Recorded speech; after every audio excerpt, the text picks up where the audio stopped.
Hello. Good morning, my friends.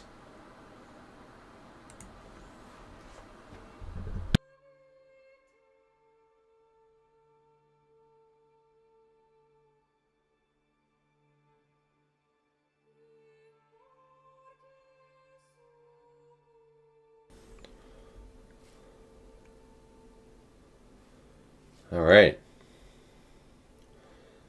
Welcome, welcome. Hope you guys are having a good morning or afternoon or evening. A good weekend. We'll get fired up here.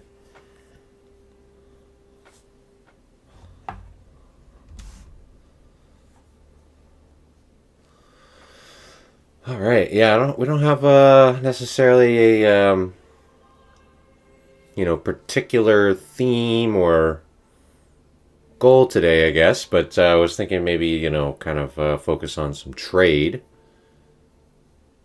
Kind of get as strong of an economy as we possibly can, grow a town. But yeah,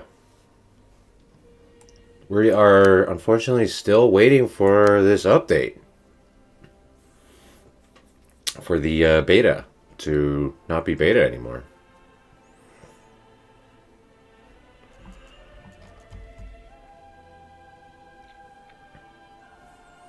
I'll probably just get fire into one of these maps here then, unless anyone has any suggestions or questions or anything.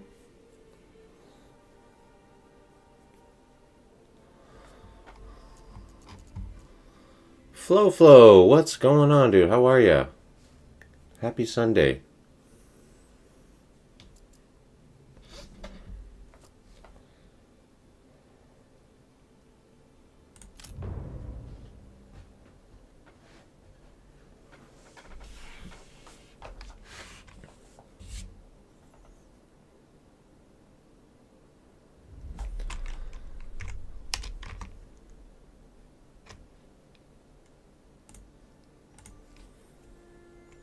All right. Good to hear, dude. Doing good, nice. Good to hear that. Birch is lurking. What's up? How are you doing? Happy weekend. Glad to hear that you're doing good. Good weekend, guys. Hope you guys had a good Halloween. Little holiday. All right.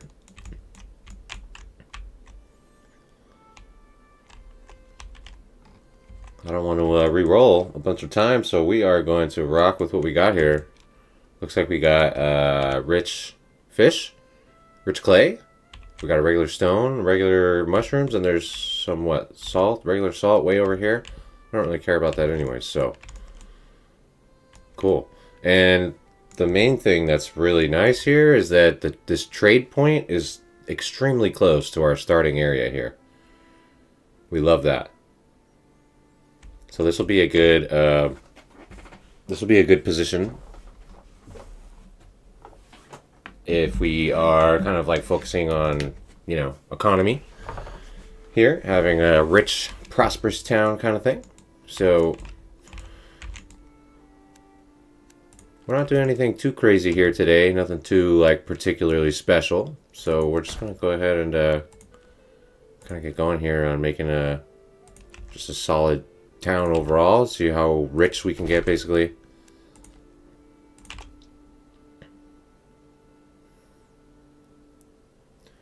Just going to set up some quick infrastructure here. As usual, kind of like think about how we want to lay the town out, right? So this looks like a pretty good space for like industry. We got clay and trees and stuff over here. Food production and residential could maybe go, near the lake. So yeah, not too bad. We'll probably just put a bit massive residential kind of in this open area over here. And industry over here. And we're really close to this trade point, so we'll be able to make bulk trades very consistently. It will be nice. All right, so start with logging camp as usual.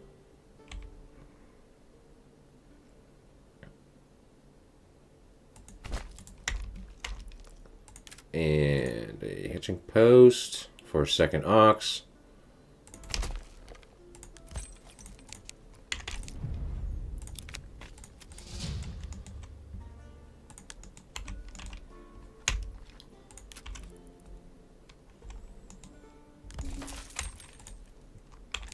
that second ox ordered right away.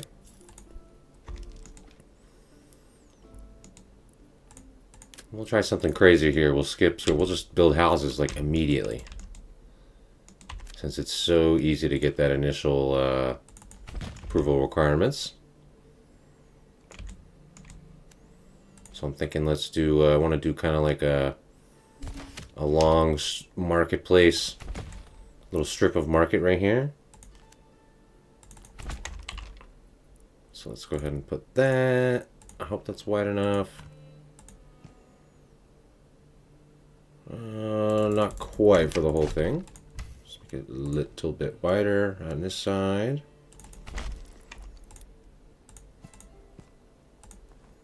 There we go. Want a kind of nice little strip of market area right there. Then we're just going to put houses here, pretty much all along this. But we want to have, I want to have at least a couple like really big backyard areas. So we can kind of map those out right now too, I'm thinking. For, you know, our signature orchards and vegetable massive backyard plots as usual. Gotta have those.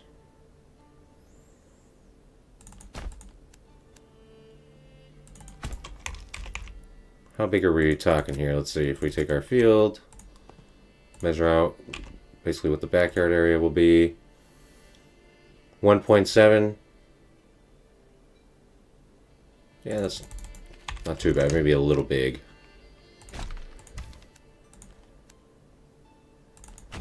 A little large. 1.6, yeah. Around 1.5 I think will be good. So that'll be fine.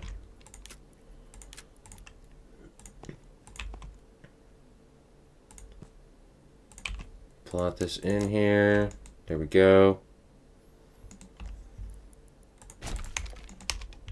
Cool. So we have one massive backyard area kind of plotted in. Hey, what's up?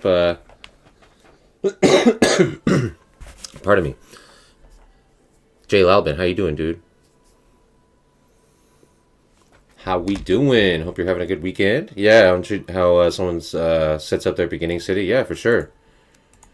Absolutely. Yeah, I find that plotting out, you know, kind of thinking ahead about, you know, where you're going to lay out a lot of your main infrastructure and stuff is always a really good idea to do, you know, beforehand.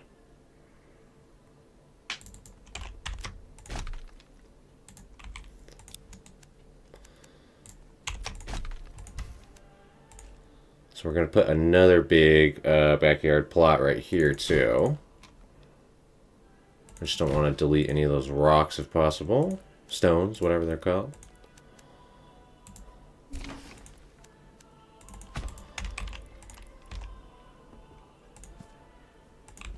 And we usually do like, you know, themed stuff or, you know, challenges or whatever kind of stuff, you know, based on a lot of the guides that I make and whatnot. But we're just kind of winging it here and going for just kind of a strong, prosperous, very wealthy town, trying to get as much economy going as possible. We got our second ox coming in.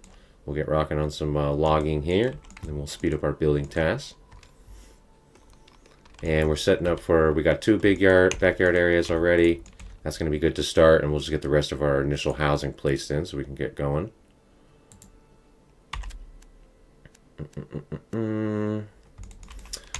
So we can think about like a wonky placement right here, or we can maybe,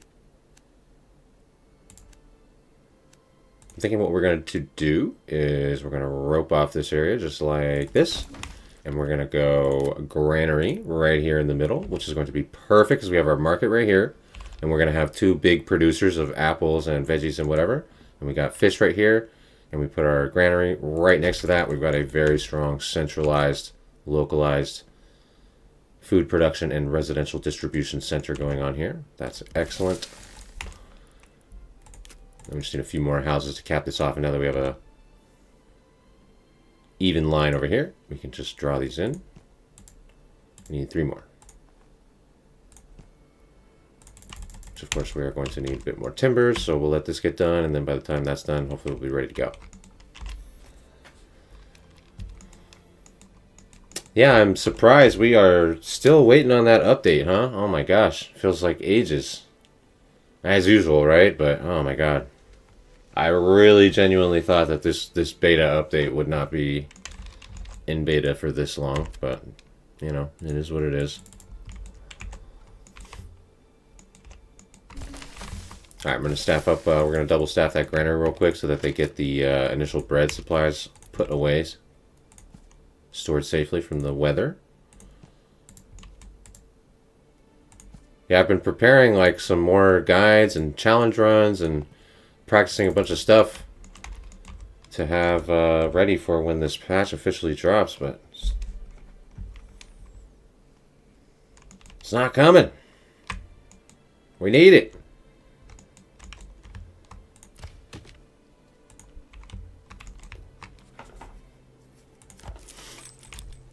Alright, move this other hitching post over here next to the logging as well.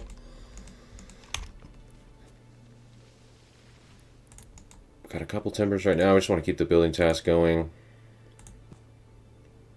I don't want double housing though. I just want singles.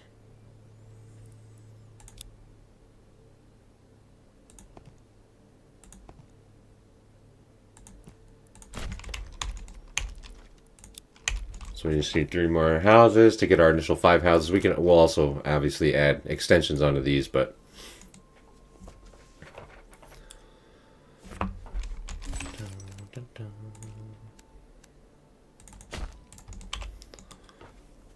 yeah, you once so you want to start with a 3-lane intersection. Should I try to incorporate it into my builds?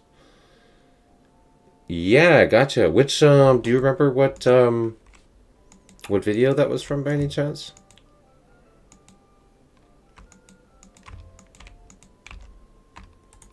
That's awesome to hear though. I hope it's been working for you. After this gets done, we'll get storehouse too. We might lose some of these supplies right here, but I'm not too worried about it. With the weather right here. Just kind of winging it. The housing situation is crazy how we're able to get this going so early now without worrying. It's pretty nutty. We'll just get a water ball real quick. That's the only thing that we really need to start getting them approval. We'll have to put it kind of in an awkward position right here, but that's fine.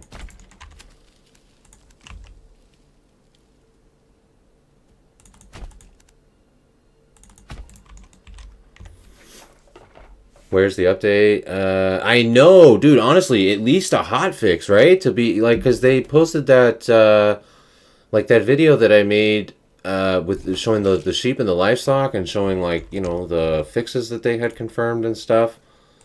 I mean, that was like 2 weeks ago already, right? And I don't know why, yeah, I really don't understand their communication style. Like, yeah, you know what I mean? Like, why tell us, like, oh, we fixed all this stuff already, but, like, don't get too excited because we're not going to actually give you these fixes for, like, weeks or months, but, you know. It is what it is, right? I understand. I mean, I know it's not, you know, it's easy for us to sit here and, you know, think, you know, say this and that about how easy it should or could be or whatever, but, you know, it's obviously a lot more complicated than that internally, but yeah, it would be nice if we were able to at least just get a, you know, if there's other problems that that they're still working on, fair, you know what I mean? But it would be not like the clothing issue in particular is definitely holding me back from, you know, I just don't want to present any more guides or, you know, like challenge runs or anything showing people like, you know, this is what I did and whatnot with when it's like clearly just completely incorrect gameplay, you know what I mean? So been really hoping that they'll fix that soon, but yeah, I mean, at this point, obviously, it seems like they're just holding off until they have the entire, you know, update along with other stuff revamped or fixed or whatever else, you know what I mean? So, oh, last week maybe you couldn't stay. Oh, it was another live stream. Gotcha. Yes, the 3-lane intersection. I'm trying to think of what specific build that was. Yeah, no, I really like to try to basically whatever works for whatever's the best for creating the, you know, centralized, localized, you know, logistical areas and stuff. That's always the goal, pretty much. All right, we're gonna get a storehouse up here next too. So we're thinking, right, like trade and economy is gonna be over here in this area. So we're gonna put our storehouse not too far from there, or at least one of the storehouses. We'll probably end up putting, you know, multiple once we get a little more established here. But we'll start with one. Yeah, we'll put this one, I think, right here. Won't be too bad because we'll have a lot of industry around this area. Actually, we'll put it right here. There we go. And we did add a house extension thingy right here, so we have a spot available for a move-in as well. Since apparently all we need right now is a water well to increase our approval in the beginning. Oh, someone made a mod with the fixes. Interesting. Yeah, that's that's so wild. Yeah, see, I've never used any mods for Manor Lords. But yeah, I mean, that would be a good mod to use, if any. I mean, that's pretty crazy that people out there just make a mod for it faster than we get the actual update, you know?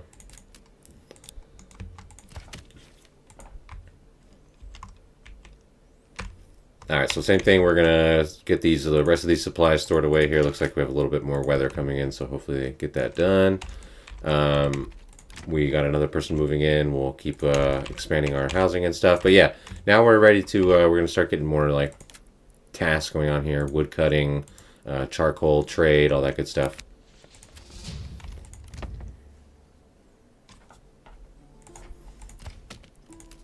Double up on that. We just need more timber. We just need as many building materials as possible right now.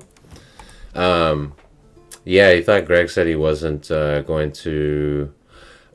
dude, right? That's the thing. 100%. 100%, Jay. See, that's the thing. Like, because I don't...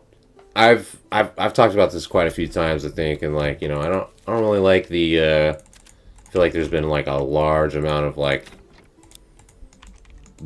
you know, negativity and stuff about the game, and you know, how long the updates take and all that kind of stuff, which is, you know, totally valid, but it was a little much in my opinion. But then, because, you know, it was kind of like, okay, well, but this is what we signed up for, you know what I mean? Like, that's what they said, you know, the game is work in progress, right? But then, like you said, in the last patch notes, he literally wrote like, yo, like, we're not going to make you guys wait so long, like, between updates anymore, you know? And then it's like, okay, but bro, like, what? I'm just going by, you know, what the man himself said. But it's okay. It'll be worth it. It will be worth it. Night Guy. What's up, Night Guy? Long time no see, dude. How we doing, man? Happy weekend. Hope you had a good Halloween and everything, dude.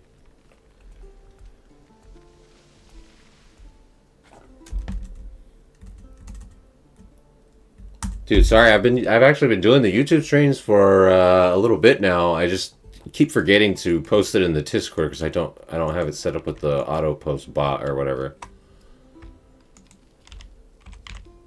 But yeah, no, the YouTube's been going really good. We got a really awesome Manor Lords community here. Love-hate relationship with this game, you know, like we were just talking about.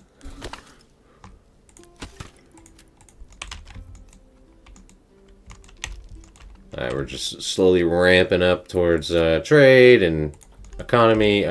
Charcoal's coming up here. We just got wood cutting. We're gonna get charcoal.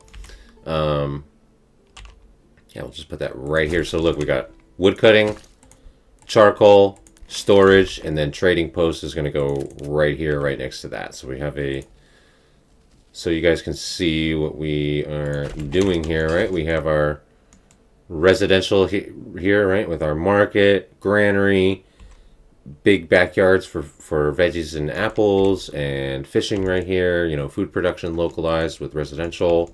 And over here we have production of wood cutting, firewood, charcoal, trade, storage, all that. So we're keeping our, as usual, very localized, organized, logistical setups. We're also going to think about, we need a bit more food coming in here as well. So we're just going to get a fisherman's hut built over here as well real quick.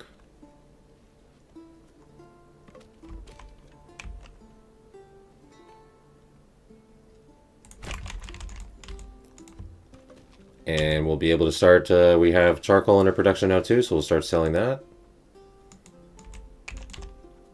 Things are rocking. YouTube is easier to join. Oh, is it? You mean like as a viewer, or how do you mean?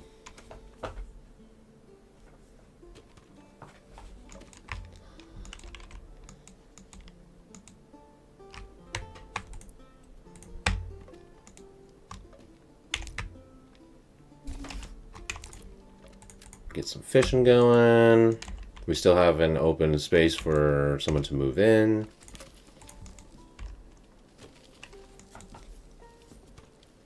In Denmark, it's mostly in this.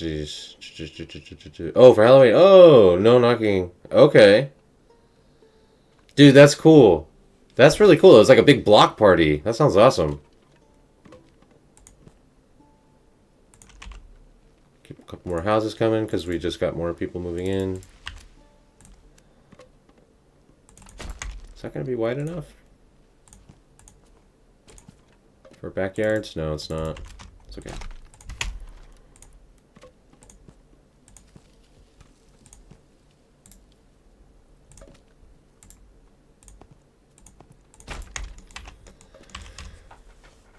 That sounds really fun. I did not dress up as Thanos, unfortunately. I still want to do it, like even if it's not Halloween. I just didn't have the time and budget and all that kind of stuff. But yeah, it's still definitely something that I wanted to. Yeah, that's awesome that you remember that. That's so great. Oh man.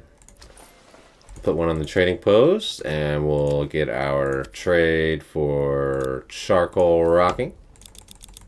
Boom. Yeah, easier to join as viewers. Gotcha. Yeah, well, the main thing is I just, I mean, I still stream on Twitch for, like, game development and other just random stuff. Just, you know, playing some various games or whatever, just kind of more for fun. But I've just been growing the YouTube channel and community here pretty heavily recently, so it's been good. The streams have been a lot of fun too. Got the a lot of community people showing up here for Manor Lords and stuff usually. But I think a lot of people, like we were chatting about earlier, are kind of waiting for this update to drop, which is totally understandable. I'm definitely in the same boat.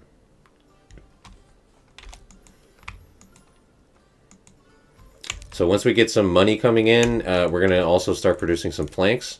But once we get a little bit of economy coming in from our initial charcoal, then we'll plant our first veggies and apples over here. We'll also get some planks going.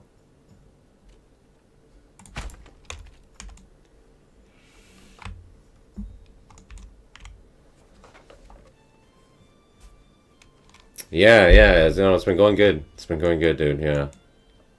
So I've been trying to stay on it. That's good to hear from you, though, Night Guy.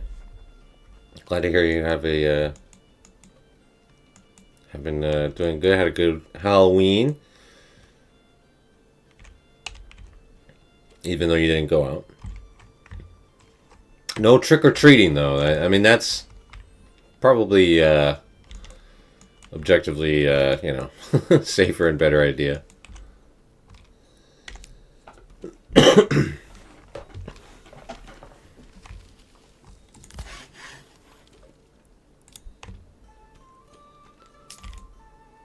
we go. We're starting to make a couple sales already from charcoal. That's perfect.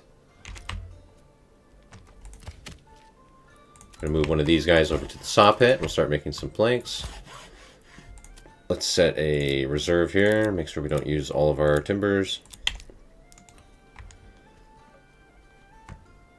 We got some fish coming in from over here. Charcoal's already starting to sell. We've got consistent population growth coming in already. It is actually outrageous, though. I think that they need to change this. Like, this is outrageous how you can grow your town with literally just a water well. Like, these guys have nothing. No church, no firewood, no food, nothing. And they're, like, happy just because they have a water well. And more people are moving into our town because they want water. It's like, yo, we heard about this really cool town, Lugstadt, where they have a water well. It is primo living, guys, let me tell you. That's the high life. But honestly, that's kind of outrageous, though, right? Like, that needs to be...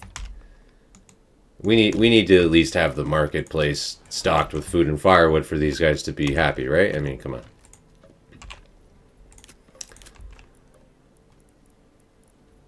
But if they don't need it, then, you know, I'm not going to do it. It's not needed, I guess. At least for now. Alright, we'll put a stone cutter camp over here as well, so we'll start gathering the stone that's here. But as we can see, look at that. We already have a couple hundred regional wealth. We're already rocking on that. Planks are coming in. So we can start putting some backyards here. We're going to put one veggie right here and one orchard right here. And that's a very nice, look at the nice size of land or whatever that they're going to work for the veggies here. Really nice cutouts here. Nice patch. Jay, yeah, what benefit do you have by showing your resources available as opposed to the other view of what you have left? Oh, yeah, it's just kind of a personal preference, to be honest. Yeah, it's a personal preference. So yeah, I'm sure probably you guys already know, but I mean, really the difference is, so if you're on this one, the surplus mode, then this is just gonna like show any goods that are currently being, like, you know, utilized or consumed or whatever, right? They're not going to show up on the surplus one. So this is probably usually the better view, you know, like a more accurate representation to show, like, you know, if you're falling behind on stuff. I don't know why I just like to have the total goods one sometimes. Not really sure why. I guess just kind of a personal preference, but yeah. Have I played with the residential demands on high yet? Yes. Yes, yeah, we did, one of the streams we did a couple weeks ago, we did, on the challenging settings, and we still got a tier 3 town set up, on the challenging settings. It was just, obviously, you know, kind of absurd with the, broken, clothing consumption rates and all that, but, we did make it happen. It still is possible. It's just, you know, you gotta kind of like overcompensate, you know what I mean, for a lot of the you know, clothing and some of that stuff in particular. But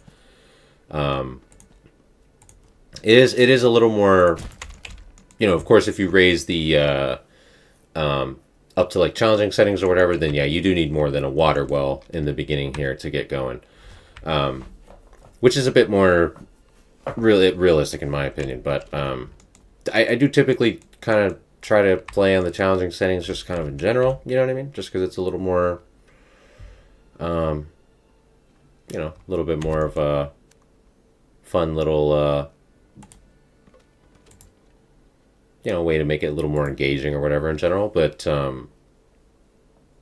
yeah, honestly, I do kind of feel like, you know, and of course there's always going to be differing opinions here. Like, I think it's good that they make it more approachable because this game's really complex, you know what I mean? Like, as a new player, like if you're coming into this game, especially if you haven't really played a bunch of, like, you know, other city builders or other medieval games, or just other similar games in this genre, but particularly like city builders where logistics and stuff are important, and keeping up with resources and all that kind of crap. Very overwhelming, right? Like coming into Manor Lords like that is extremely overwhelming. Very complex game in that regard. So I do think it's great that they make it more approachable, like a little, having it a little easier here, particularly in like the beginning stages of your town. You know what I mean? I think that is a great call. Like I think that's really good for them to do that. Just might be a little too lenient. You know what I mean? But I think I do think it is good overall, though, that they make it like more approachable. You know what I mean? I don't think a new player should come into Manor Lords and start a match on like the regular default settings and be like struggling to even just like get like the initial town startup going. You know what I mean? Like, so I do think it's good overall that they made it easier. But just water alone is a little too lenient, right? I mean, come on, they gotta have like at least like firewood or something. You know what I mean, to be happy, right? Like,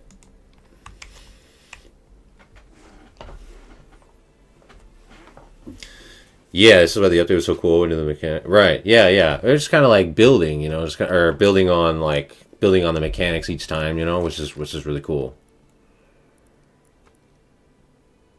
Oh yeah, we have our region. So let's go ahead and get these planted. So we want carrots over here.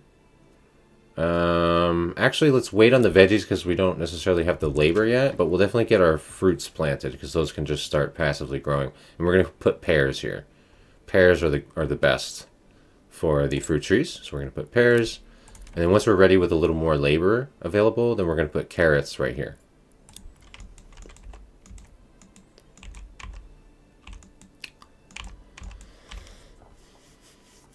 Yeah, you get that. Yeah, you know what I mean? Like it's I do think it's good to, I hate to feel like, a new player come. I totally sympathize with like, I've seen a bunch of comments where, new players, they come in and they're just like, what the heck is going on in this game? There's like 5,000 things to keep track of, you know what I mean? And until you kind of get more experience with these types of games, right, then it can be overwhelming. So I think it's really good that it's like, the starting portion here is a lot easier. And it's good that there's a challenging option for, if you want it to be a little more challenging. But it does seem a little crazy that they're just like so happy just about having water and nothing else. All right.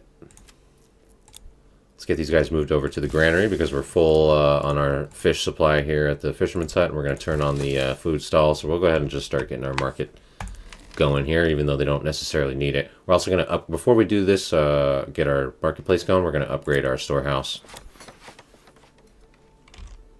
Always a major key. Yo, Baff's here. What's going on, Baff? Good morning. Good morning, my friend.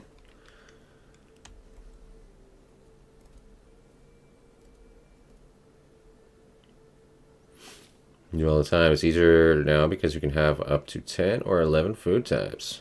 Woo! Now we're talking. Baff is in the house, y'all. How we doing, dude? Hope you have a fantastic weekend so far. I think it's probably like afternoon or evening for you, so hope you're having a good evening.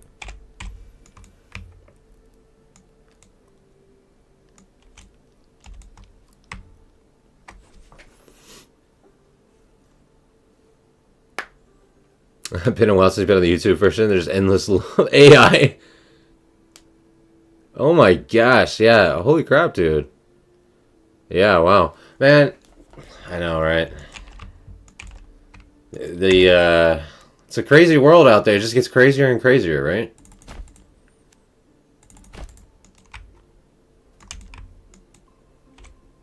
Crazier and crazier by the day.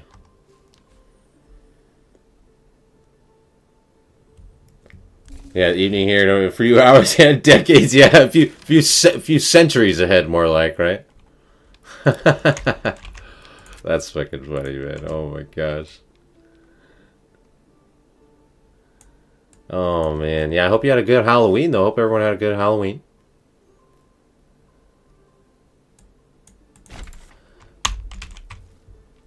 Alright, we got our food stall, our common good stall going here. Now they're going to be really happy. They're like, dude, we got food and firewood and water? Oh my gosh. I mean, that might as well just be paradise, right? Medieval paradise. Medieval utopia. And then next up, we're going to build the church. Ooh, nice. I like this spot right up here. This is good. We're going to go right here. Perfect.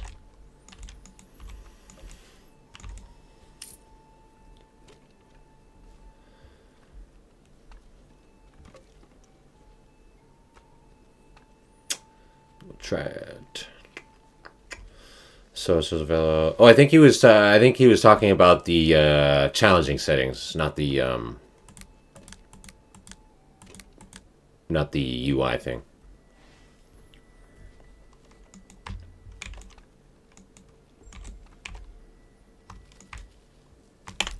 All right, let's speed through this church thing here. Having to look at my ex. Put you off for Halloween for life? Oh, no. Oh, I got you, dude. It's one of those, yeah.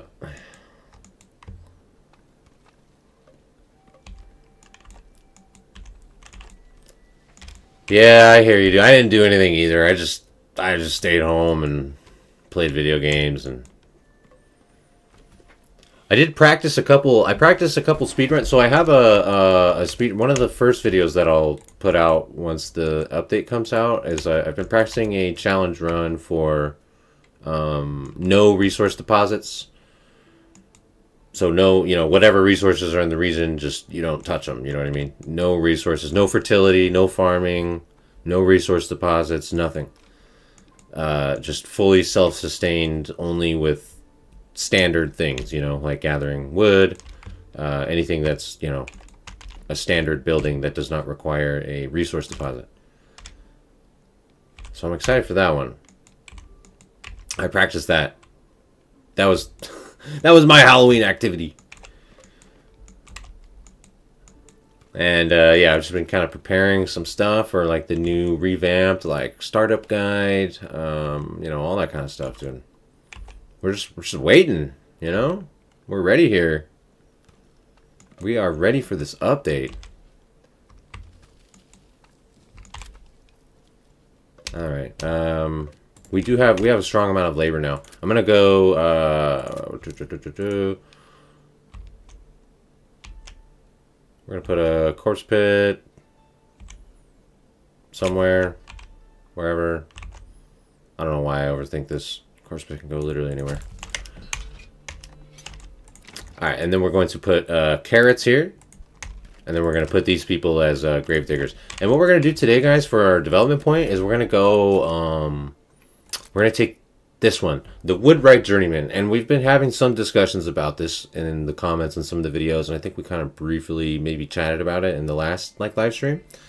And I'll talk about more about this one, in some upcoming guides and stuff. But just to briefly touch on it here, I think this one, guys, is going to be one of the, there's going to be other development perks here that will be really good for, of course, always situationally and, based on maybe what resources you have and what your goals are and, all that kind of stuff.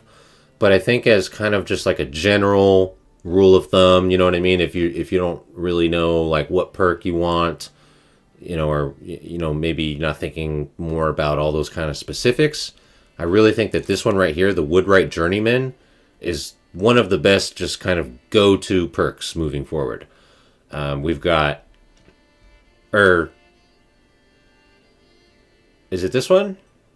No, wait, sorry. Which is the one I'm thinking of? There's one... Increase a weapon export value. Which is the one that...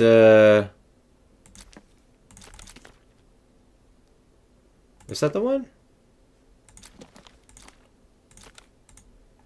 Maybe that is the one. Sorry. Brain fart. Yeah, this is the one. Okay. Oh right, yeah, okay, yeah. So it's this. So this first part right here is really what the biggest advantage is here. So because as you guys know, if you're have been following the economy guide or whatever, the small shields are the highest profitable item. That's what we're going to be selling. You should be selling that in bulk pretty much. In every playthrough. So here we get basically they produce them 20% faster and they sell for 20% more. And small shields and large shields too, which then you could incorporate. Maybe switch to large shields if the small shields get oversaturated on the market, for example, right? You could just switch to large shields and then sell those until the small shields reset their price. You know what I mean? So this one I think is a really good.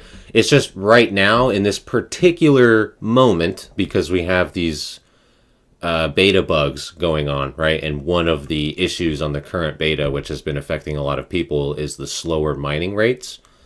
So right now, until we get those fixes on the beta, the decreased mining speed as the negative penalty involved with this Woodwright Journeyman perk is a little bit detrimental, you know what I mean? Because the mining rates are already kind of low, and I know a lot of people are kind of struggling with that. So, that is something to keep in mind. But once the mining rates get fixed, I don't think a 10% reduce in their labor speed for mining is really going to be even noticeable, barely at all, to be honest. This 20% increased efficiency on creating the shields and the export price is crazy. So definitely that is massive. And then, kind of another little bonus too. This isn't really that big of a deal, but half the amount of fuel consumption is also kind of nice because we're also selling charcoal. And, as our town ramps up, as we grow our population and everything, right, that half fuel consumption will also really come in handy for, say, for example, we still only need to have one person staffed at the charcoal instead of two or whatever it is, you know what I mean? So we're still keeping up with supplying the town and our sales and all that.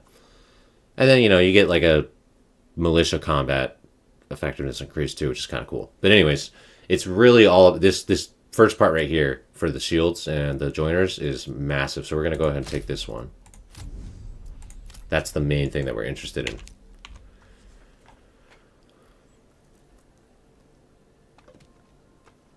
Yes. Yeah, just to illustrate what Bath was talking about here. So if you click on the marketplace at any time, and then you can, you can also just click tab. There's a few different ways. You can click tab, which will show you if they're lacking stuff, I think, right? Or you can hover over the approval tab right here. Right now, everyone has everything, so we're not really getting very much information. But it would show little symbols over each house, for what they're missing or whatever. And then you can also, yeah, there we go. So then we can see these houses have these marketplace guys. There they go. They're starting their sales pitches. So yeah, we can see every house has fish and pears, right? Which is perfect. That's what we did. And as we can see, we already got some pears coming in. Look, we already got a decent amount of pears. We just planted these things a couple months ago, so they're not even remotely matured. And we already got a decent amount of pears. So yeah, that's pretty outrageous. The pears are pretty cracked. Alright, so we're going to assign these guys as grave diggers. So whatever they're on right now, carpenter and woodcutter. Those jobs need to be replaced. Woodcutter, carpenter. Alright, cool. And then what we're going to go ahead and do is upgrade let's do, can we squeeze in? Nice. Okay, we're going to squeeze in 2 houses right here. And these are both going to be joiner shops right here. And we're going to do double joiner shops. And these are going to be right. So we've got wood cutting, planks, storage, trade, joiner shop right here. Boom. Massive economy, logistical efficiency, all that. Check, check, check.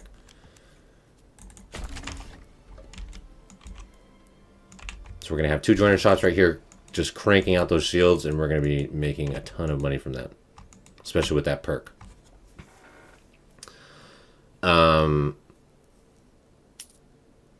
Yeah, that is interesting. That even though that's the more like traditional version of Halloween, I guess, though, right? Yeah, I know in America it's pretty much just like a a party holiday, though. You know what I mean? The first one scares you all backyard. Yeah, so that one's pretty good for I'm sure Bat. Yeah, let me see. I'm sure Bat Puppy already kind of gave you some insight here. Let's see. Only where. Yep. Yep. Oh, sounds good, Bath. Yes. So, like Bath said, Jay. So if we were to, for example, choose that perk that you're talking about, the with the artisan small holding one or whatever, then we would, for example, if we clicked on this building and we were like, oh, I want to turn this into an artisan thing, there would be another button available right here that we would click. It would give us the option on any house to be like, do you want to convert this into a small holding house? So it doesn't automatically just make all your housing like that. So you can pick and choose which ones. But like you said, it's really, as far as I can tell so far, it's really only worth it for if you have a large or, multiple large plots of the vegetables like this with the double housing and all that, and you really want them to just crank out, large amounts of veggies. I'm not going to lie though, I really, it's a good option. It's a good option. We've tried it a couple times in a couple runs. It's a really good option. Definitely worth taking. But comparatively, I think the gains that you'll get from like the economy from the Woodbright Journeyman is going to be better in the long run. And we can still use that same trick. If you saw what I did earlier, I don't know. I know I've talked about this many times in guides over the years, but you can just reassign any workers that live on a plot like this where we have a big vegetable backyard here, and I want to make sure that they pretty much are only focused on that. I just put in a corpse pit and I assign them as grave diggers, and that way they don't, at no point are they going to have any other job unless there's dead bodies in the town that they need to bury. You know what I mean? Like they basically have no job, so they're just going to focus only on their plot. You're not going to get the same benefit that you would from the small holding because they get an increase on their productivity or whatever from the small holding. But essentially you get the same effect of like them not being on the on the workplace market, and they just only focus on the farming task. It's a little bit of a workaround in that regard. We're also going to get clay coming. Clay will be really good for us to sell as well. But we also just got we're going to upgrade both of these houses right here. So these two houses are up and they got moved in. So we're going to upgrade these two, and these are going to be our joiner shops. We're going to start cranking out those shields.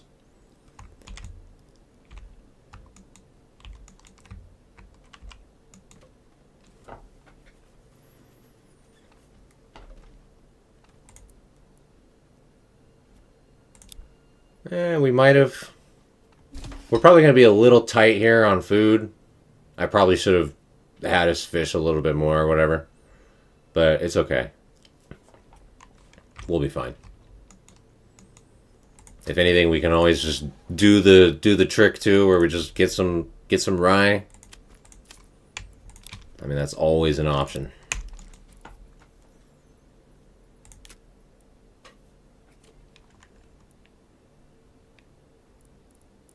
Just put it in a communal bakery for now. Just for temporary measure.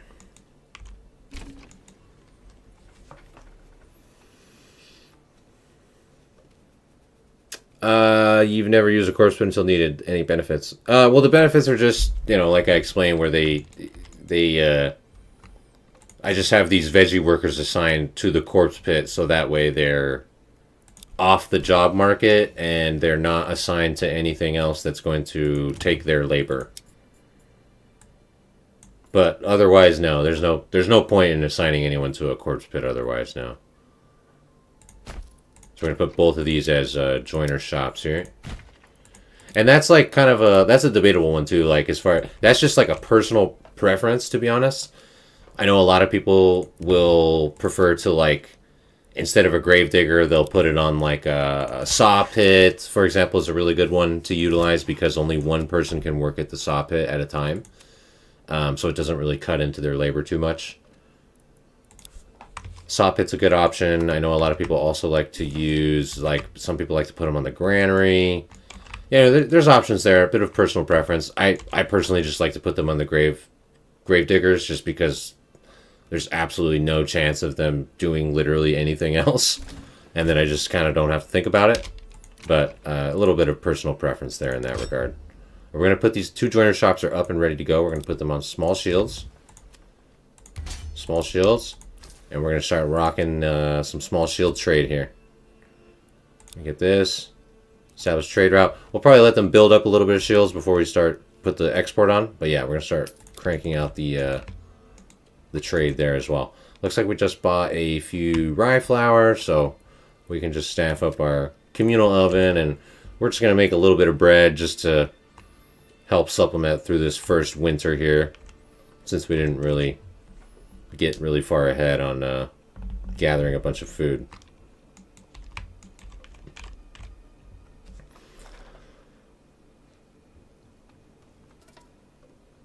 Yeah, gotcha. Yeah, you used apiaries in the past. See, that's another really good. Yeah, perfect. Obviously, you know, the apiaries are a little different now, but since you were doing that, that means you understand the concept, so that's perfect. Yeah, exactly. Just anything like that. Any about populating Hitchpost? No. Yeah, I would recommend never really don't assign anyone to Hitching Post. Don't ever assign anyone to Hitching Post. Just make sure you always have at least one unassigned family. As your town grows, of course, you want to try to have multiple unassigned families. As you have, more and more oxens or whatever that need to be guided and stuff like that. But for like a small to moderate sized town, as you're building up and stuff like that, you just want to make sure that you have always, at all times, at least one unassigned family. Don't worry about putting them on the hitching post. If you have at least one unassigned family, they're basically going to do the same thing that they would if they were on the hitching post anyways. There is a new perk. There is a new perk that if you assign families to the hitching post, it like makes the oxens like move faster, I believe, something like that. I can't remember off the top of my head. Now that we've chosen a development point, we can't go back into the menu either. But yeah, I think there is a new perk that's something along those lines. If you assign a family to the hitching post, it makes them like more efficient at like moving the oxens around. I haven't experimented with that, so I don't know if, maybe there's like a potential that that's good. Off the top of my head, and based on what I've seen from like the other perks and just kind of general knowledge and stuff, I'm thinking that it's kind of not really, I don't think I would really ever invest in that, but it could be worthwhile. It definitely has potential. But other than that, yeah, no, I would never really assign anyone to the hitching post. It's just kind of a waste of labor.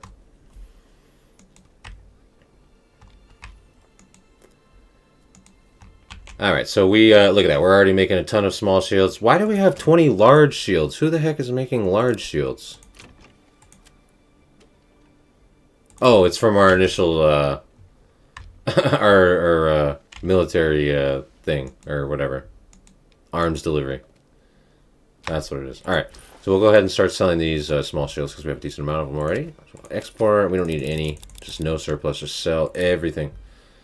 Perfect. And guys, like, just to illustrate here real quick, look at this. Just to show you guys how powerful this is real quick. Look at this. So we'll pull up our joiner shop here. So what we're doing is we are collecting one timber from the logging camp. We're turning that into a plank at the saw pit. And we're turning one plank into a small shield. One plank that is worth one regional wealth.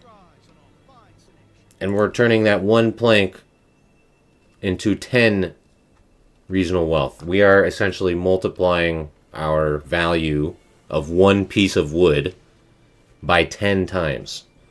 And we are now selling single pieces of wood for 10 regional wealth, right? So massive, massive, massive. This is by far the most profitable thing in the game. And we have, I think the normal export price is 8, which is also extremely profitable, but since we have that development perk, now it goes up to 10. It is outrageously profitable. So we are going to be skyrocketing with wealth here. Looks like we made a little bit of bread there to help us through the winter, so we're good on that. I'm not going to worry about getting more because we have plenty of other food stuff coming in now. I'm going to turn off. But yeah, that's anytime, if you guys are like strapped for food, just import a little bit of rye flour, slap down a communal oven, make a little bit of bread, you're good to go. If you're able to, you know, get the bakery extension, because, you know, if you've watched the bread guide that I posted here, you know how insanely cracked powerful that is as well. But you can always just pop in a communal oven too, especially if it's just kind of a temporary fix, you know. Wonder if using the fast engine post perk and placement. Right. Yeah, I don't know. See, that's the thing. I haven't really experimented with that. It could be. It could be good. Yeah. It could be good. I think it also kind of depends on, you know, as always, to be honest, I feel like literally any question in Manor Lords always has so many variables tied to it, and the most important variables are always going to come down to like your logistical setup and everything, right? So, like for example, you know, if we had our like logging camp like way farther out here or something, you know, there's like a really far distance, and you know, there's like more travel time and, you know, all that kind of stuff involved, then I think at that point, then yeah, like the increased oxen efficiency or whatever would probably be like really good. But like in this case, you know, if you've got like a really tight, you know, tight knit, compact logistical setup, you know, I don't think you're really gonna experience too many like, you know, holdups from, you know, the oxen's not like moving fast enough around your town or anything like that. You know what I mean? How do we handle tools? That's another good question. Yeah, actually, it's kind of slipped my mind here. Generally, what I do, as you can see, we don't have a we have no iron deposit here. No iron deposit in the region, and I know a lot of people have been struggling with tools. I think it's incredibly easy to keep up with personally. You just go ahead and go to the trading. But look, I mean, we already have so much. We're already making so much income from just selling the stuff that we're selling, and we're just going to import a little bit of iron ore. I always just go here and I just import like 10 at a time. You don't really need to have a ton of iron around. And we'll just slap down a bloomery. We can put this somewhere. It doesn't need to be anywhere really in particular. Let's go bloomery and smithy. Like that. And so we're just gonna, you know, have a little bit of iron get imported into the town. And as we get like iron ore, then we'll just staff up the bloomery, have them turn it into bars, and then we'll once we have bars, then we'll staff the smithy and have them turn it into tools. And basically, like your initial set of tools here, I find, you know, it kind of lasts about like a year, you know. So as you're coming into year 2 here is where you really want to start thinking about like, you know, oh, I gotta you know, get ahead on more tools here, otherwise some of my buildings are going to stop working because they're not going to have the maintenance requirements or whatever. So yeah, usually around year 2 here. Oh yeah, by the way, it looks like we've gathered all the stone, so we're done with stone. We're going to destaff that and demolish the building because we're done with that. Why not just the tools for import? Oh, just because it's cheaper. I mean, we could just straight up import tools as well, but it's just cheaper to import the ore. We could totally just import the tools if we wanted as well. It's just a little bit cheaper, yeah. So we're paying 11 regional wealth per iron ore versus 13. So it's like 2 regional wealth cheaper per tool construction, essentially. But yeah, that's totally just, that is definitely an option too. You could just go ahead and import the tools straight up as well. And, you know, especially since, you know, to our point of like, our economy is so strong, right? Like, that little bit of price difference wouldn't really affect us. So yeah, we could definitely just go ahead and import directly tools if we wanted. Looks like we did get a few iron that just came into the town right now, so we're good on that. We're just going to staff up this bloomery. We're going to get that turned into some bars, and then we'll have them turn them into a few tools, and then see, we're at the end of our rope here. We got one tool left, so we're just kind of getting ahead on that.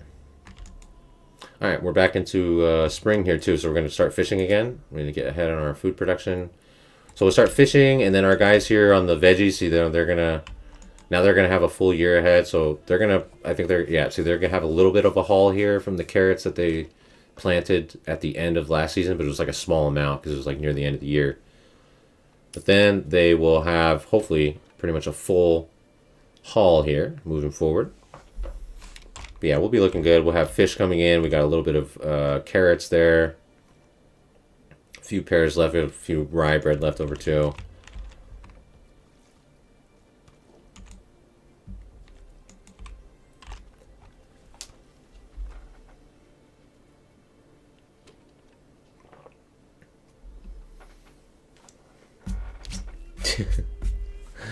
Faf, the temporary corpse pit. Once he's disposed of the bodies, then no more corpse pit needed. That's funny. He just deletes it as if those bodies were never even there, huh? Bath is a pretty merciless lord, dude. Let's be honest. It's hardcore.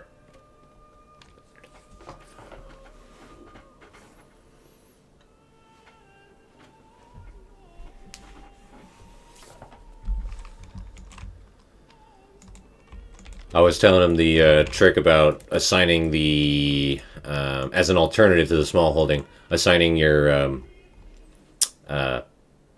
veggie plot workers as grave diggers. But then also, you could choose to assign them to like a saw pit or, granary or whatever. You don't have to do grave digger, but...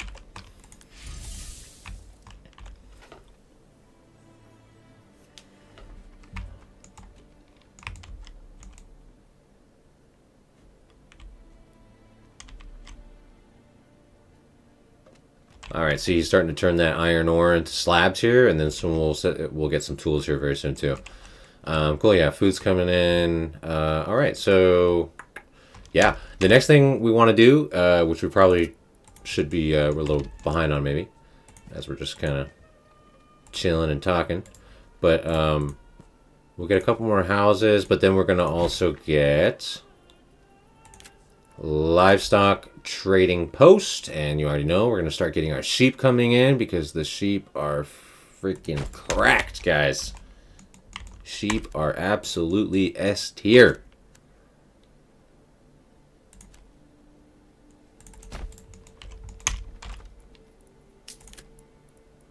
Prepare a couple little pasture areas here. We'll probably put the sheep farm and yada yada right here, so pasture right next to it, and these little strips like I learned.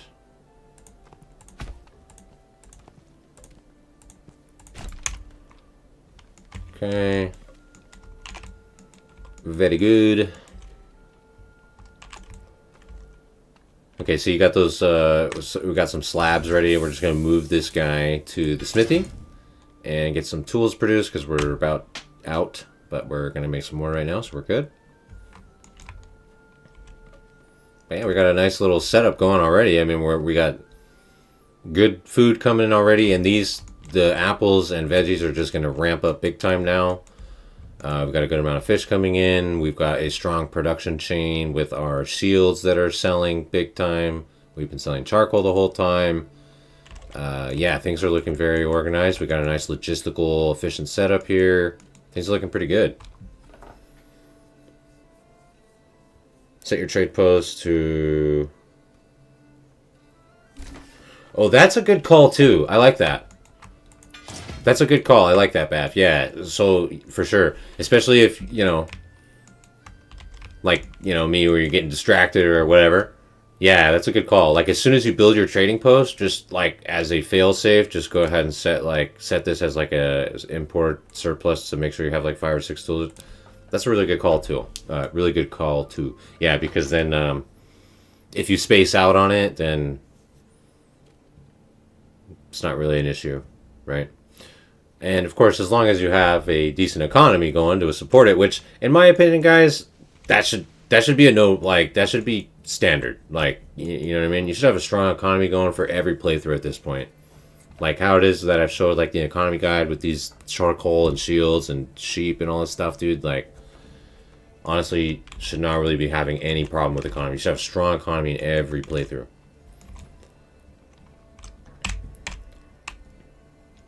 And once again, not dictated by like, oh, I didn't get this resource deposit or that resource deposit, right? It's completely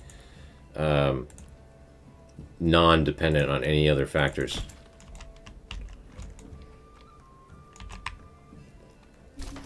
Okay, that livestock trading post is up. We got another family move in. We're gonna go ahead and start importing a bunch of sheep. Get going on that. Say we made some more tools there. We got more iron ore imported, so we'll move him back to the bloomery, make more slabs. We'll just continuously make a few more tools at a time right now. So this is my typical approach, right? Just go to the trading post, set iron ore, import, I don't know, like 10, you know, whatever. You don't need a ton. And then I just have one family that I alternate between the bloomery and the smithy. So they go to the bloomery, turn the ore into slabs, then rotate them to the smithy, turn the slabs into tools, back to the bloomery. You'll probably have more ore, turn more ore into slabs, back to the smithy, make the slabs into more tools, rinse and repeat, right? And you're only using one family. You're investing minimal costs. It's very efficient that way.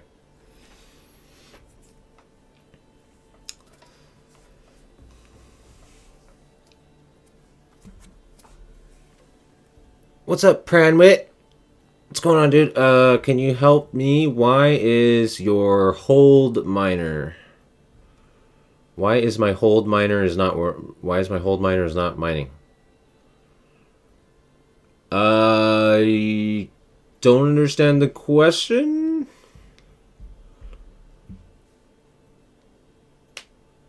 I assume you're asking, you have like a mine and you have people assigned and they're not mining? Something like that?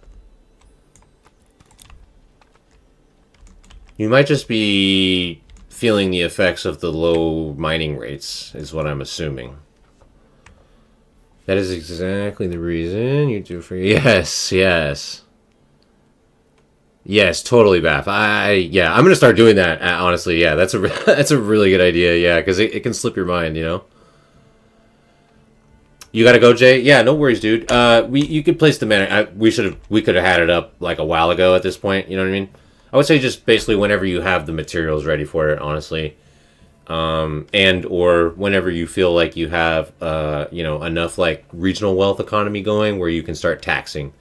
Because that's kind of the main advantage of the manor. Unless you're, you know, going for like a military setup where you want to have the retinue started pretty soon or whatever.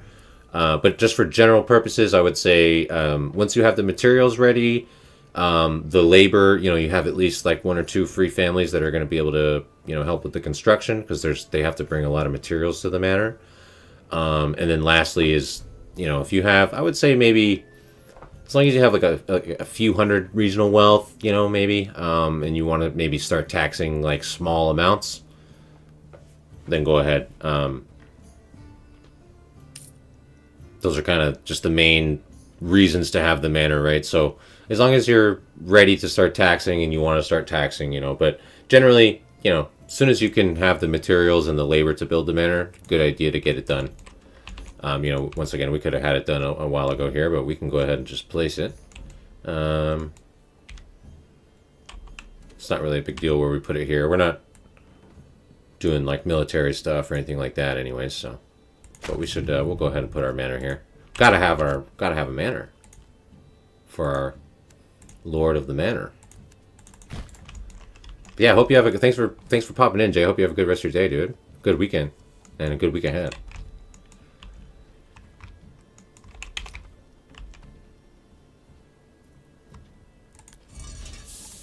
Got a few more slabs, make a few more tools.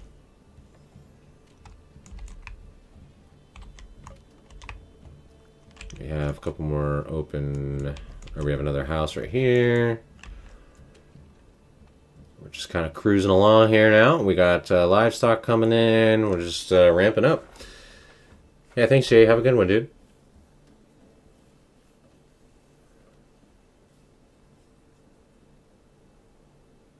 Yeah, before the Raiders come. Yeah.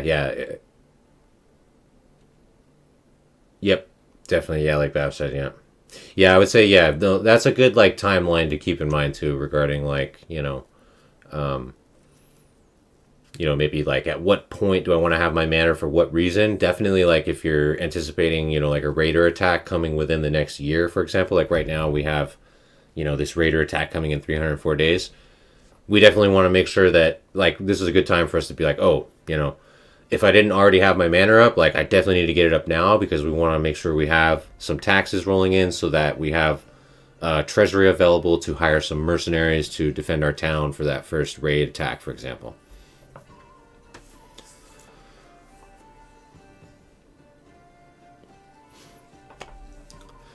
Yes, yeah, like Baf said, yeah, so I assume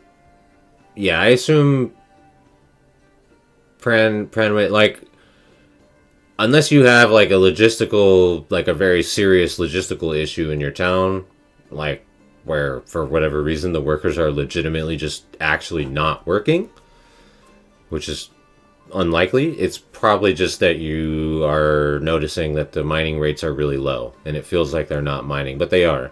It's just a really low mining rate right now. And like Bath mentioned, I think a lot of people right now, potentially yourself included, I would assume, maybe you had a rich mine and you thought it would be a good idea to quote unquote upgrade it to a iron or to a deep mine. But yeah, this is the. I feel like I need to make a video about this topic specifically because I've answered this. I must have answered this question like 200 times over the last, I don't even know, dozens of comments, people saying like, I have like 8 families assigned to mining and I'm not getting any, resources, and I even upgraded it to a deep mine and everything, and it's like, well, no, you didn't upgrade it to a deep mine. You made a decision to convert the mine to a deep mine where it's a trade-off of less productivity for indefinite resources. It's definitely not an upgrade. It's never been an upgrade. Changing your mine to a deep mine has never been an upgrade. It's always been a trade-off. For indefinite resources, you get less productivity. But that, of course, is not clear on the tooltip at all. Like right here, right? You can see right here. If we look, it doesn't tell us at all. Like, enables an indefinite resource extraction when placed over a rich deposit. This needs to be way more clear. Like, they need to specify on here. Like, you will have less productivity with the deep mine or whatever. You know what I mean? It's not clear enough at all. That being said, the mining rates are just bugged right now in general. They're just lower than they should be in general right now. So. But I got to admit, I'm like surprised how many people have like I said, I think it's been probably the most common comment and most common question is like regarding the mining stuff. And yeah, I don't know. I got to admit, I haven't. It doesn't seem to bother me or affect me at all. I just feel like it's so easy to have such a strong economy that at no point am I thinking like, I'm strapped for this material or that material because if I need more iron or whatever, I just buy it. You know what I mean?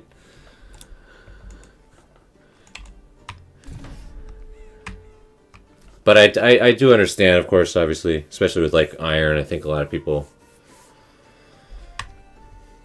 are using iron for a bunch of stuff like tools and weapons and armor and stuff like that, and it's hard to keep up with all those demands. So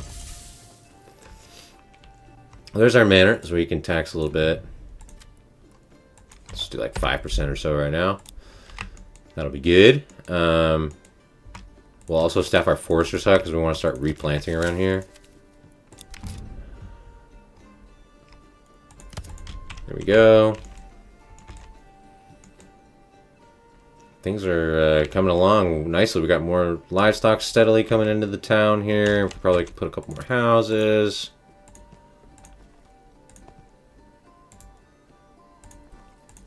There we go. Let's upgrade our water well as well because we don't have another good place to put another water well. Whoops.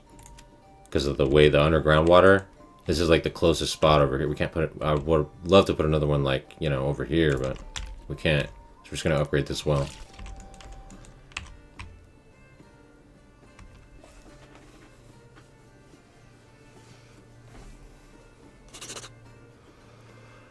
Four families with my iron mine at the moment. And turn the tool usage up to max and get around 19 iron ore per month. Yeah, it is slow rates. Yeah, click on the mine. People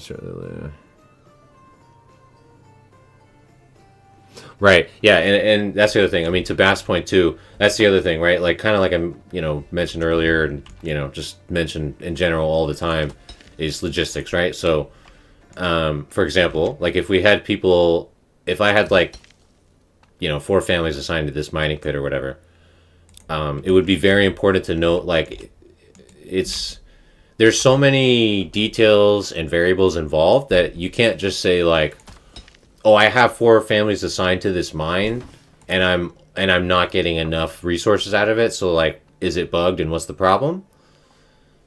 Most of the time, honestly, I think most of the time when people think there's like a bug or whatever, and take this with a grain of salt because right now there are a lot of bugs on the beta, of course. But I think a lot of time when people think things are bugged, they legitimately just don't have a strong logistical efficient setup in their town, right? So like if I had like 4 families mining here and we're thinking like, geez, like these guys are just not doing anything, like Baf said, it's very important to be like, okay, where are these 4 families coming from, right? Are any of these families that are assigned, do they have like a big backyard plot or something that's like taking a lot of their labor time? Is their housing really far away, so they have to travel to and from? Is the church really far away because every single worker will go and pray at the church periodically? They'll go and get water from the water well. They'll go to the tavern and get ale, right? So there's like a long list of factors involved with like, if we had workers on this mining pit here, for example, they're going to constantly be leaving their job to be like, oh, I'm going to go stock my house with firewood. Oh, I'm going to go get water to stock at my house with water. I'm going to go to the church and pray. I'm going to go to the tavern and drink. I'm going to go do whatever. You know what I mean? So all that takes time out of their labor production, which, of course, like if our church, for example, was like way over here, then that would take them 2 to 3 times as long if they were like, oh, I want to go pray. That's going to cut into their productivity significantly, right? So there's a lot of factors to take into consideration as far as like, why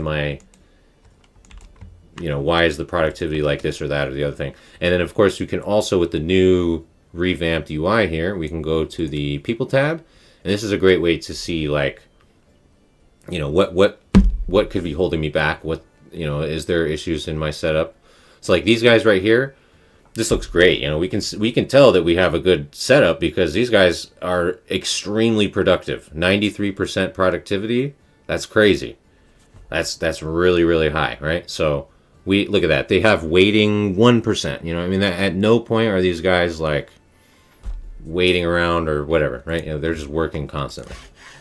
Perfect. And you can do that on any building, right? Any production building or whatever.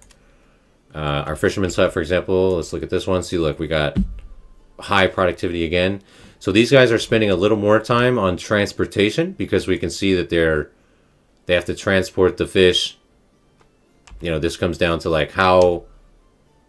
See right here, he's on transporting, right? This guy right here, transporting carp.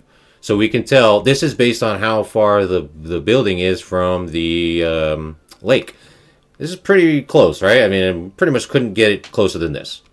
So they spend about a third of their time walking back and forth from the pond and then they're spending the other 2/3 of their time working, right? But then they're not spending any time like waiting or doing any other stuff. So you can always go to the people tab and mouse over this, and you'll get a little breakdown of like their labor, and give you a little more insight on like, you know,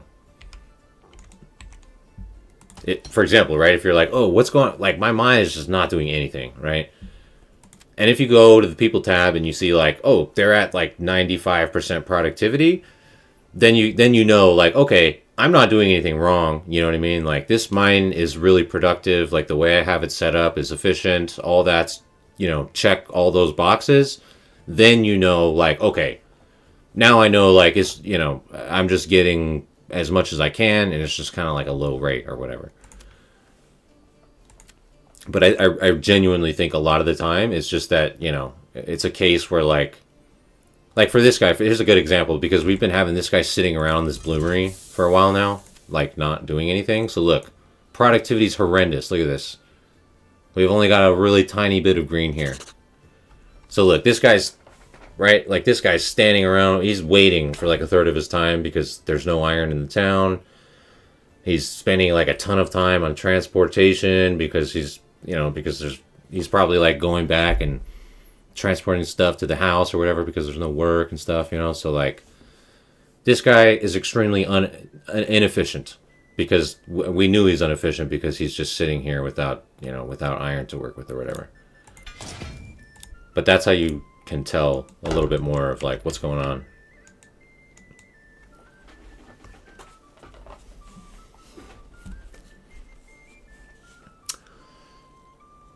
Yeah, yeah, you can also, yeah, that's true. So to illustrate that, like Bass said, you can put multiple mines. So like we could fit a second like clay mine in here, you know what I mean? Within the like the radius of the clay deposit. And you could get more workers that way or whatever. It does have, as the tooltip says here, you'll see increased collapse chance. Like the more mines that you build on one deposit, then the mines have a chance to just collapse. So, you know, keep that in mind, I guess. A little risk involved. We'll get more sheep coming into town. We'll ramp up that sheep. That's what we really want now, is just sheep. Build our sheep farm and our weavers. Yep, good. Okay, so sheep farm.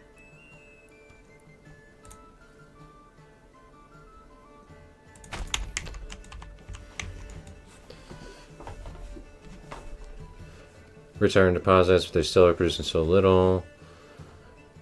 Yeah, I mean the difference between rich and regular means nothing as far as the production rate. The production rate will be the same. Don't you think the new AI is kind of dumb? Yeah, it's experimental right now. They're just, I don't think the current AI is meant to do anything other than build a town. There is an AI on here. Where are they? Over here. Hey, here's the AI in this map. Yeah, see, I don't think that the AI right now, they're not really meant to do anything other than this. They're not meant to engage in combat or really do anything else right now. It's just experimental. Under development.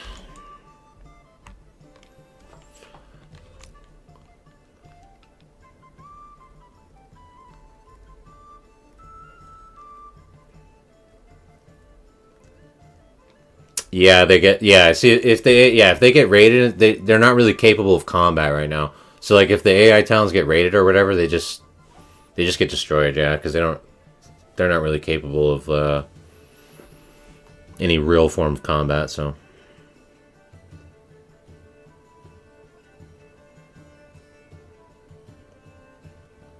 Develop a burden town.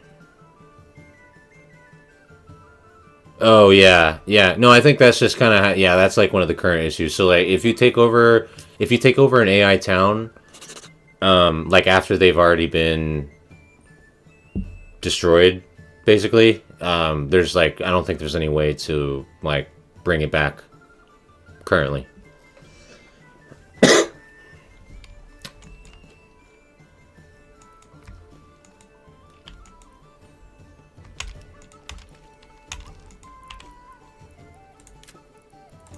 Okay, we got the sheep farm. We'll get Weaver's Hut right here. So now we've got sheep farm, Weaver's Hut, storehouse, trading post. We got another very efficient logistical setup here for yarn trade coming up.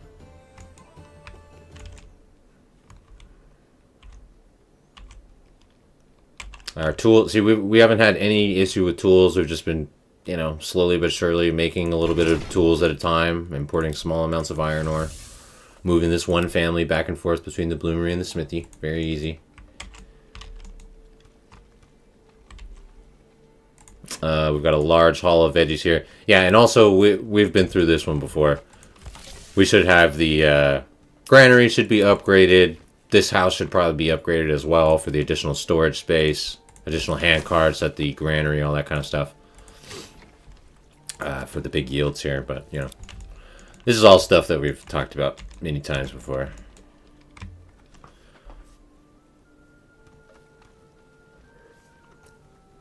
Yeah, more like, yeah, peak, exactly, yeah. I think they just really just wanted to, it's just like a the AI is just kind of like a work in progress thing that they were just putting out here to be like, just to make sure it doesn't, you know, blow up or whatever.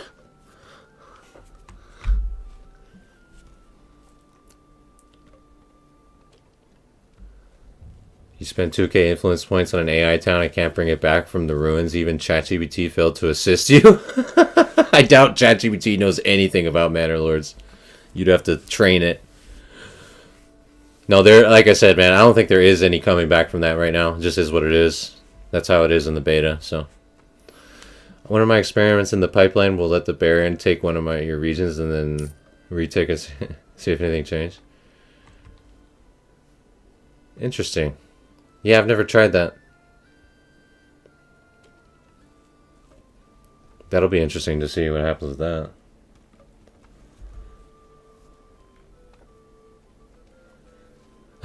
Yeah, I mean, yeah, that is also probably accurate, Bath. Yes. I would not be surprised if that is also the case, yeah.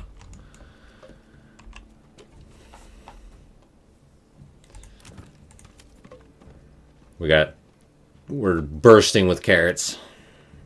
Can't even keep up. Once again, we should have the granary upgraded here. We should have this house upgraded to help with that.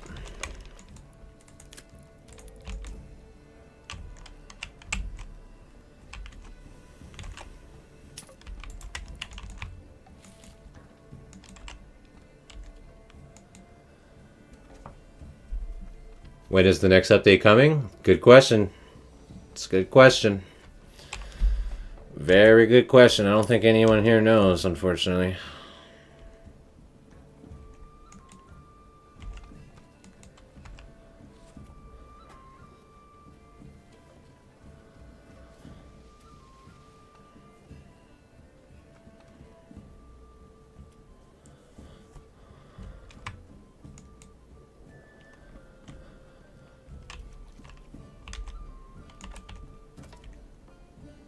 Oh man, they stole our 10 iron slabs from us.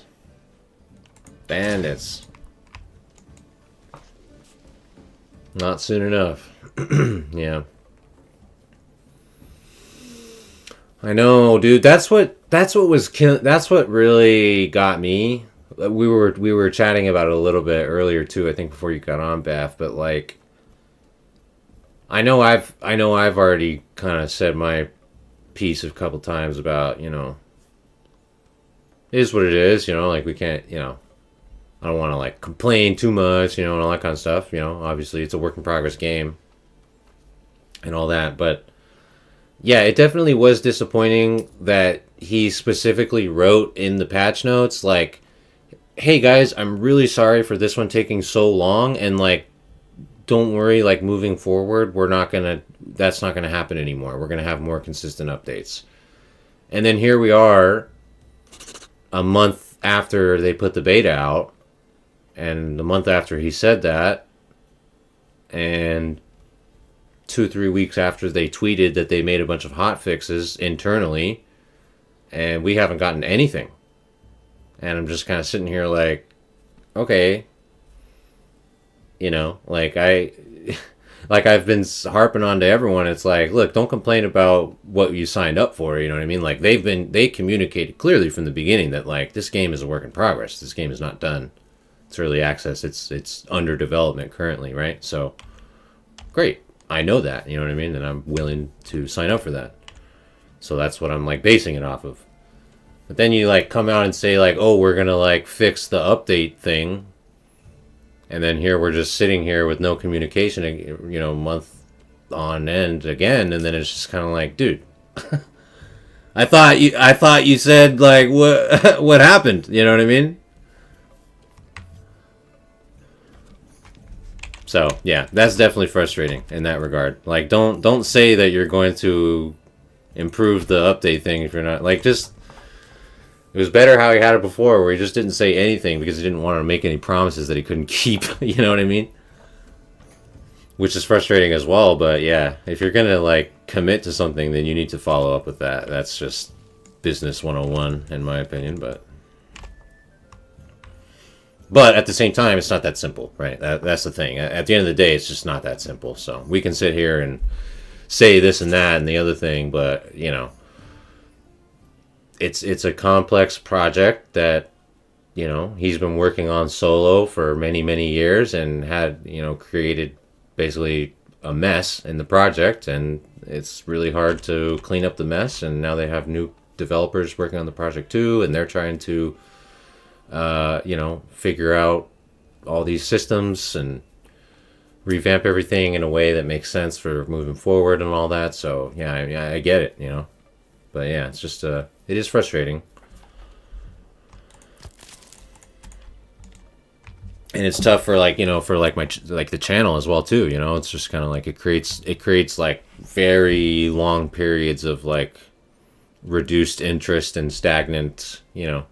Like right now, I mean, there's probably like I think there's like a third of the people watching the live stream right now versus like the last week or two, you know what I mean? Because I assume many people are just kind of like, I don't, you know, why do I want to watch another Manor Lords stream if I'm just waiting for this update still, you know what I mean? So, like, I get it.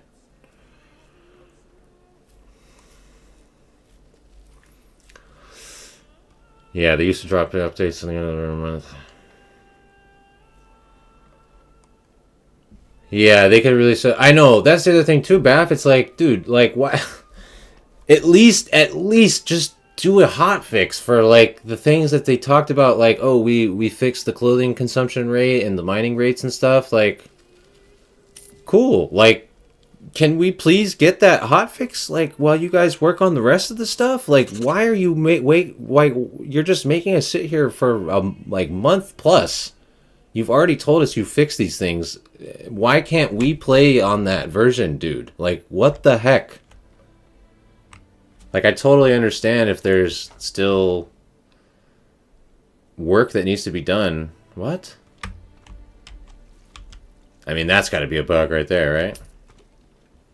People freezing to death? What?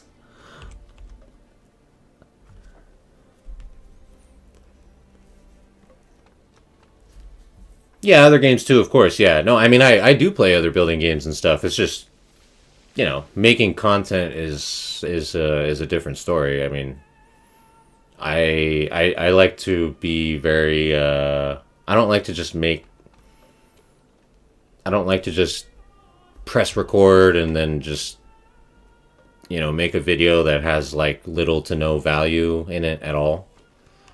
I like to be like very knowledgeable about what I'm talking about and, you know, get the experience. So it takes, you know, any game that I want to like make content for, it's like it's a big time and energy investment, at least for me and my style, because, you know, I'm not just going to like get a game and play it for a couple of hours and then press record and make a video about it. You know, I don't think anyone would really appreciate that. So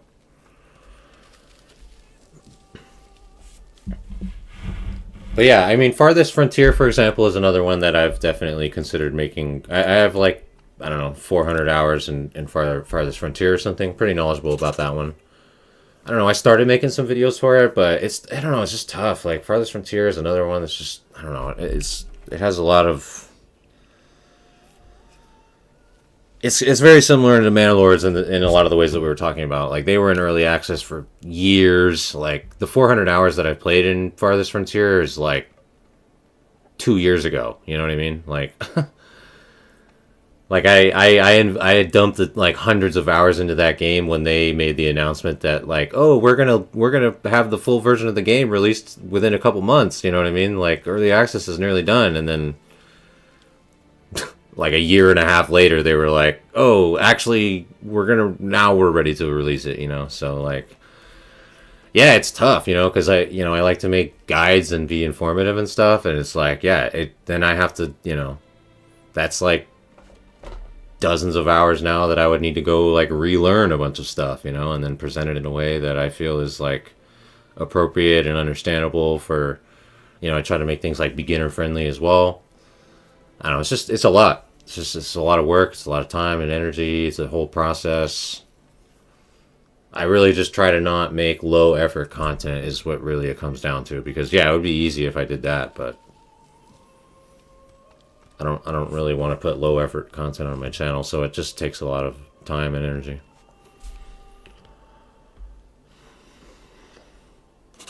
Game has enormous potential and they are improving anything. Yeah. I mean, they are improving stuff. It's just really slow process. They definitely are improving stuff, though. I think that's extremely incorrect to say that they're not improving anything. I think that's actually an absurd statement to make, to be honest with you. That's not accurate whatsoever. They are 100% improving things. It's just the rate that they are improving things and how they are improving things is questionable.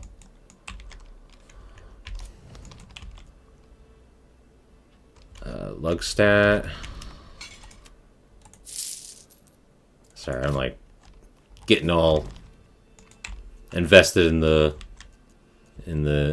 debate there. Sorry, we lost track here. We got freaking Raiders coming here. Rise and Win, Gobsburg. We need some mercenaries here.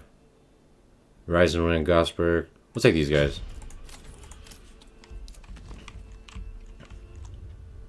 Oh, perfect. The bandits are right here too. Here, let's. Yeah. We can just take these guys out over here then.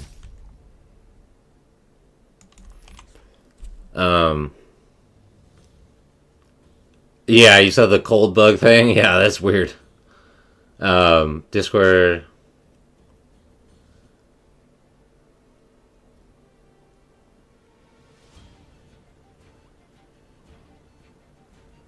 Yeah.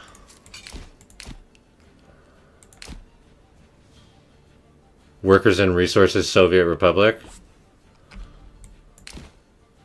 Oh, that's the curve. Look at we got the curve thing, Baff. Look at that. I'm doing it. So if you, I didn't know this. Baff taught me this. If you press Control and then like right click here and then drag, then it makes like a route for them that they follow. That's the first time I've actually used that.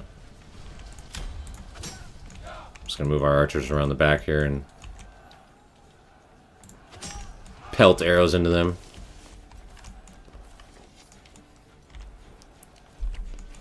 It's not the best spot to be fighting in the middle of the trees and barely see anything, but it's fine.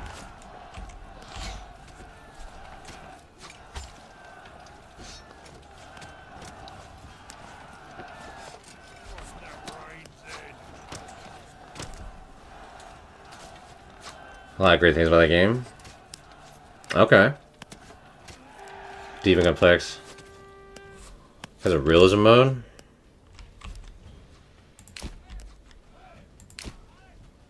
Oh, cool. Yeah, it sounds really cool.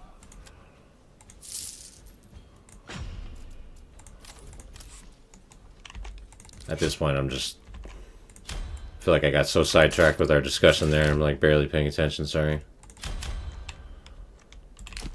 Where are we?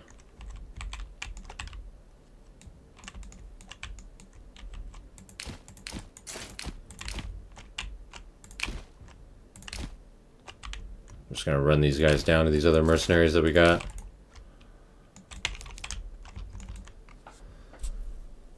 Yeah, no, I mean, there's a bunch of other really good city builders out there, obviously, you know, and definitely like in the medieval genre too, you know, like I said, Farthest Frontier. If you guys haven't played Farthest Frontier, I definitely recommend checking that out. It's easily the best alternative, like best direct alternative to Manor Lords.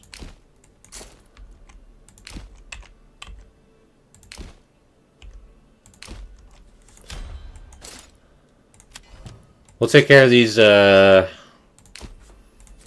bandit camps and stuff, and then we'll probably wrap it up here pretty soon for today.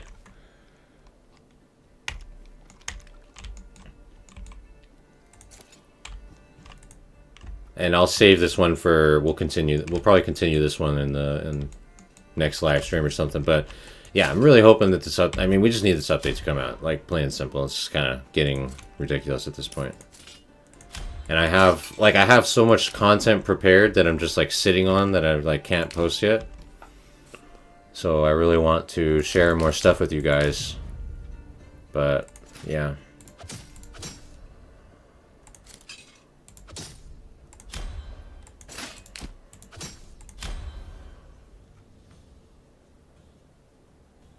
See what happened there? Yes, I did. I just was about to bring that up. Yeah, they just made a camp here and then they like disappeared. Yeah, I don't know what. I've never seen that. Never seen that before.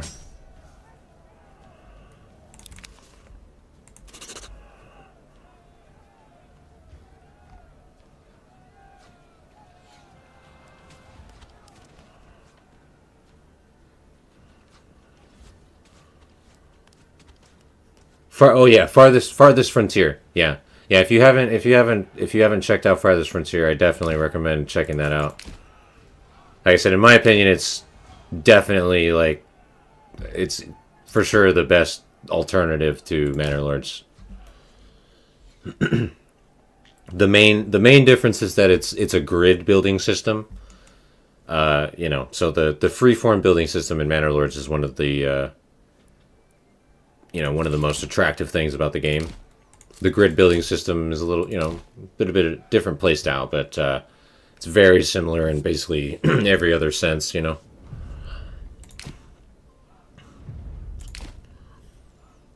And we just picked up 3 camps in a row that were just sitting right next to each other. It's just ridiculous. Look at that. Oh my gosh, dude.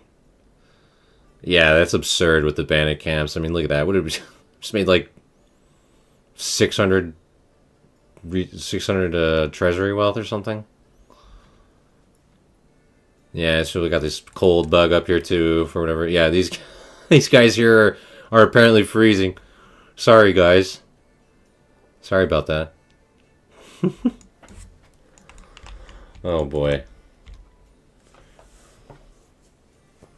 Yeah, Farthest Frontier is on Steam. Yeah, it just like the full version of Farthest Frontier just released like 2 or 3 weeks ago in October, so it's a good time to check it out too. Like I said, I had poured a bunch of hours into it, and then they just, you know, if you think the early access process of Manor Lords is bad, then you definitely were not on board with the Farthest Frontier early access process. Holy crap, let me tell you. I could pull it up right now. These guys literally made an announcement. At the end, it must have been, so it was 2024. I think it was like end of summer. Probably, I don't know, July, August, something like that. Probably around July or August of 2024. Or maybe even earlier, like a year and a half ago.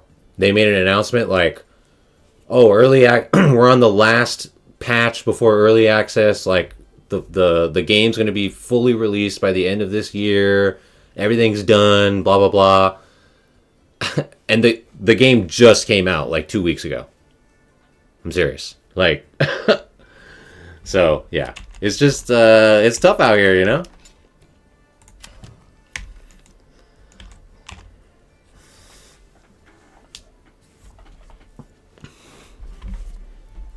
That's how it be. All right, guys. Well, I think we're going to wrap it up for today. A bit of a slower stream today, and I've got some other stuff to take care of here today. And, you know, we're just still kind of praying for this update to hit us. But, you know, hopefully if you guys enjoyed the stream hopefully today and maybe learned a little something. But, yeah, I really want to get have some more like challenge runs and some more guides and stuff to put out, but you know I'm just really waiting for this new update to drop. So hopefully, guys, and then we can get some more content and you know some more fun stuff to work on and whatever. But yeah, guys, we'll keep on the weekly stream still Sundays. So you know, pray for the update throughout the week. If not, then you know. Jeez, I'll see you guys hopefully next Sunday. But yeah, we are awaiting the update, guys, and yeah, it's good to catch up with you guys regardless, though. So you know, we'll definitely keep the community going, and you know, hang out, chat it up, and all that. So we'll keep the Sunday streams going regardless. So, but yeah, I'm really hoping that the update drops, guys, and if so, then please, you know, I hope you will be checking the channel, and hope you guys like the upcoming content and all that. So let me know what you guys think as always, and hope everybody has a really good week ahead for you guys. Hope you guys have a good week, and hope you have a good week. Hope you've had a good weekend, a good Halloween and all that, guys. We're coming into we're really getting deep into fall. Almost feels like winter now, right? We had daylight savings here today in the USA, so time changed and everything. It's getting pretty cold and like weather, you know, rainy and all that kind of stuff. So yeah, video game weather, right? I appreciate it, guys. Yeah. Oh, thank you so much. I appreciate it. All right, y'all. Signing off for now. GG's, guys. Have a great week, and I hope to see you guys soon. And hopefully this update comes out, and I hope you guys like the upcoming content whenever that drops. So I will talk to you guys soon. All right, guys.